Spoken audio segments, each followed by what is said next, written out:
আসসালামু আলাইকুম। আমাদের ইসিজির আজকের প্রশ্ন হচ্ছে how to recognize this patient with MI.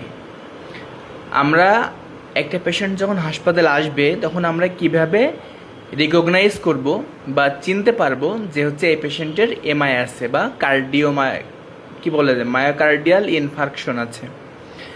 আমি চারটি এখানে দেখেন লিখেছি, মানে অপশন লিখেছি। এই চারটি অপশনের মধ্যে দুইটি অপশন যদি হচ্ছে প্রেজেন্ট থাকে, যদি একটা এমআই এর পেশেন্টকে আমি শনাক্ত করব কিভাবে?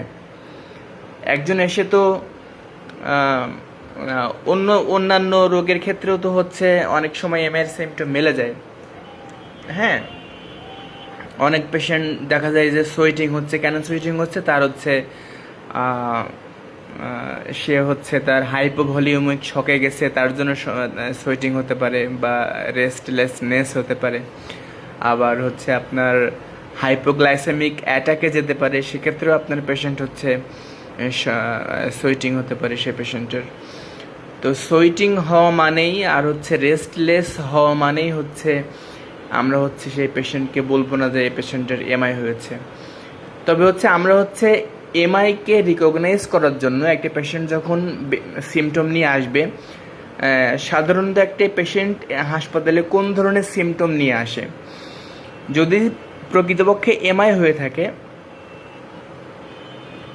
যদি হচ্ছে একটা পেশেন্ট প্রকৃতপক্ষে এমআই এর পেশেন্ট হয়ে থাকে, তাহলে তার সিমটমগুলো থাকবে হচ্ছে সেন্ট্রাল চেস্ট পেন থাকবে, এবং সেই সেন্ট্রাল চেস্ট পেনটা গ্রাজুয়ালি স্প্রেড করবে হচ্ছে তার লেফট শোল্ডারের দিকে গ্রাজুয়ালি স্প্রেড করবে।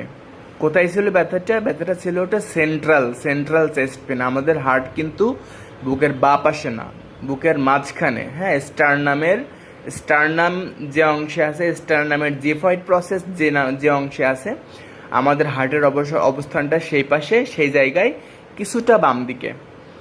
আচ্ছা, তাহলে হচ্ছে সেই পেইনটা সিভিয়ার পেইন থাকবে, এবং এমন পেইন থাকবে যে পেশেন্টের শ্বাস নিতেও কষ্ট হবে।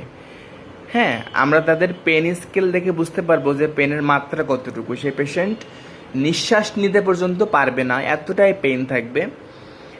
এ একটা ব্যাপার গেল। এবং পেইনটা গ্রাজুয়ালি স্প্রেড করবে কোথায়? লেফট শোল্ডারের দিকে স্প্রেড করবে, এবং সেই পেইনটা আবার গ্রাজুয়ালি লেফট